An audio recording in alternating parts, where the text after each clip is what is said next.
নমস্কাৰ বন্ধু বান্ধৱীসকল স্বাগতম জনাইছো টুজব চেনেলৰ অন্য এটা গুৰুত্বপূৰ্ণ ভিডিঅ'লৈ টুজব চেনেলৰ জৰিয়তে আমি অসম তথা ভাৰতৰ চৰকাৰী বেচৰকাৰী চাকৰি বিজ্ঞাপন আলোচনা কৰোঁ আজিও ঠিক তেনেধৰণে অসম চৰকাৰৰ এটা বিশেষ বিজ্ঞাপন লৈ আপোনালোকৰ ওচৰলৈ আহিছোঁ বিজ্ঞাপনটোৰ সবিশেষ বিতংকৈ জানিবলৈ ভিডিঅ'টো শেষলৈকে চাব বন্ধু বান্ধৱীসকল আপুনি যদি আমাৰ চেনেলৰ প্ৰথমবাৰলৈ আহিছে তেন্তে চেনেলটো সাবস্ক্ৰাইব কৰি দিব বন্ধু বান্ধৱীসকল আহক ভিডিঅ'টো বান্ধৱীসকল আজি মই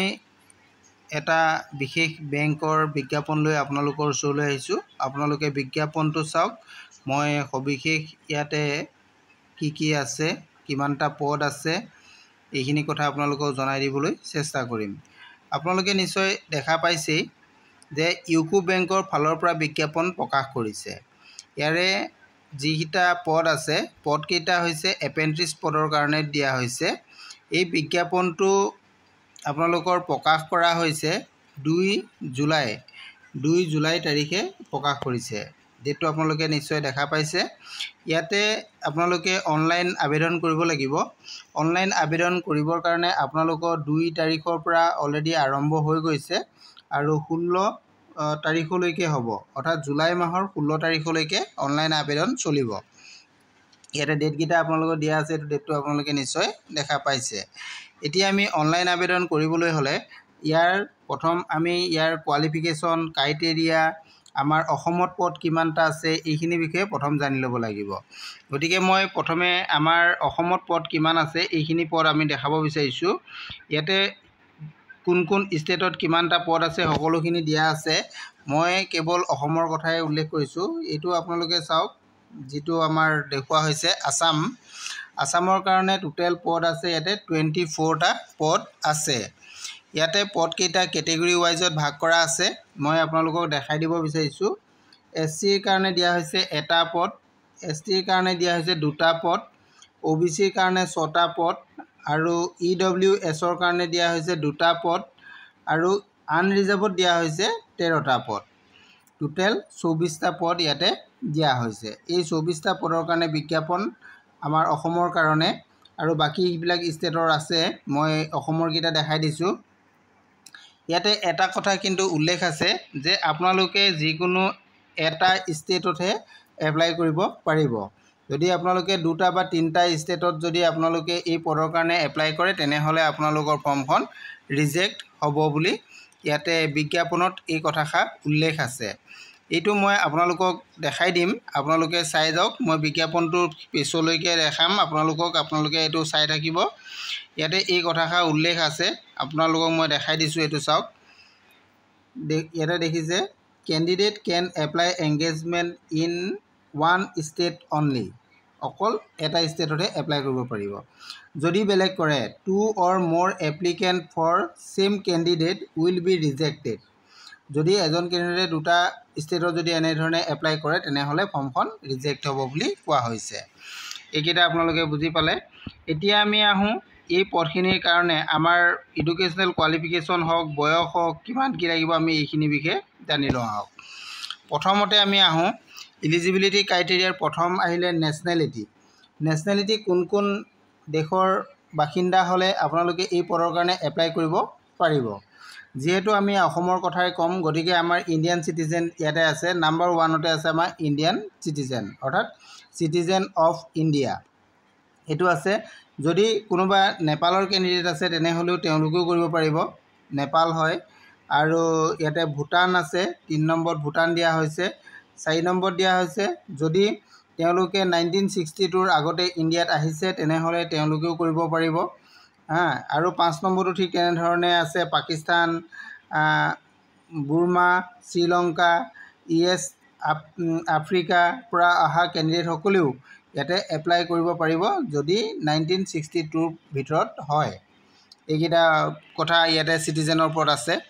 নেক্সট আছে আমাৰ এজৰ ওপৰত কথা এজটো দিয়া হৈছে এজটো ইয়াতে মিনিমাম 20 বছৰ হ'ব লাগিব যদি 20 বছৰ হয় তেনেহলে আপোনালোকে এটো এপ্লাই কৰিব পাৰিব আৰু 20 বছৰৰ পৰা 28 বছৰৰ ভিতৰলৈকে আপোনালোকে এইটো এপ্লাই কৰিব পাৰিব 20ৰ পৰা 28 আপোনালোকৰ হ'ব লাগিব 1/7/2024 অৰ্থাৎ 1 জুলাই 2024 লৈকে আপোনালোকৰ বয়সটো 20ৰ পৰা 28ৰ ভিতৰত হ'ব লাগিব তেতিয়া আপোনালোকে এই পদটোৰ কাৰণে এপ্লাই কৰিব পাৰিব যদি ইয়াতে আপোনালোকৰ কেটেগৰি ওয়াইজতো ভাগ আছে কেটেগৰি ওয়াইজত আপোনালোকক ইয়াতে ভাগ কৰি দিছে যে এজৰ কিছু ৰিলেক্সেশ্যন পাব অৰ্থাৎ আপাৰ এজৰ ৰিলেক্সেশ্যন দিয়া হ'ব যদি আপোনালোক এসসি বা এসটি ক্যান্ডিডেট হয় তেনেহলে 5 বছৰ ৰিলেক্সেশ্যন পাব যদি আপোনালোক ওবিসি ক্যান্ডিডেট হয় তেনেহলে 3 বছৰ ৰিলেক্সেশ্যন ইয়াতে পাব আৰু পিডব্লিউডি এসসি বা এসটি ক্যান্ডিডেট সকলে 15 বছৰ পাব পিডব্লিউডি ওবিসি ক্যান্ডিডেট সকলে 13 বছৰ পাব পিডব্লিউডি আনৰিজাৰ্ভ অৰ্থাৎ ইডব্লিউএস ক্যান্ডিডেট সকলে 10 বছৰ এটো আপাৰ এজৰ ৰিলেক্সেশ্যন পাব আৰু ইয়াতে দিয়া আছে আৰু আছে 38 ইয়াৰ্ছলৈকে কৰিব পাৰিব এটো দিছে ডিভোৰ্টৰ women and women legally separated from their husband যিসকলে হাজবেণ্ডৰ পৰা আঁতৰি থাকে তেওঁলোকে এই পদৰ কাৰণে 38 ইয়াৰ্ছলৈকে ওবিসি 35 ইয়াৰ্ছলৈকে কৰিব পাৰিব অৰ্থাৎ আনৰিজাৰ্ভত যদি হয় তেতিয়া 38 আৰু যদি ওবিসি হয় 38 সৰি যদি আনৰিজাৰ্ভ হয় তেনেহলে 35 লৈকে কৰিব পাৰিব যদি ওবিসি হয় তেনেহলে 38 আৰু এসসি এসটি হলে তেওঁলোকে 40 বছৰ বয়সলৈকে এই পদৰ কাৰণে এপ্লাই কৰিব পাৰিব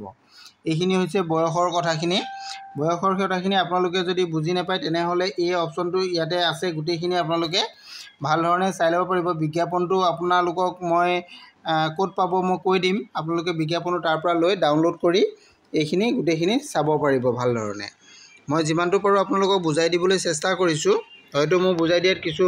ভুল ত্ৰুটি ৰৈ যাব পাৰে গতিকে তাৰ কাৰণে ক্ষমা বিচাৰিছো আপোনালোকৰ ওচৰত এতিয়া আমি আহো এডুকেশনাল কোৱালিফিকেশন ইয়াতে এডুকেশনাল কোৱালিফিকেশন আপোনালোকক কি লাগিব এডুকেশনাল কোৱালিফিকেশন গ্ৰেজুৱেট ডিগ্ৰী লাগিব আপোনালোকৰ অৰ্থাৎ বিএ বা বিএসসি বা বিকম হ'ব লাগিব আপোনালোকৰ বিএ বা বিএসসি বিকম যিকোনো ডিগ্ৰী যদি আপোনালোকৰ আছে তেনেহলে আপোনালোকে এই পদটোৰ কাৰণে এপ্লাই কৰিব পাৰিব আৰু বিএ বা বিএসসি বা বিকম আপোনালোকৰ 1 জুলাই 2024 আগতে কমপ্লিট হ'ব লাগিব তেতিয়াহে আপোনালোকে এইটো পদৰ কাৰণে এপ্লাই কৰিব পাৰিব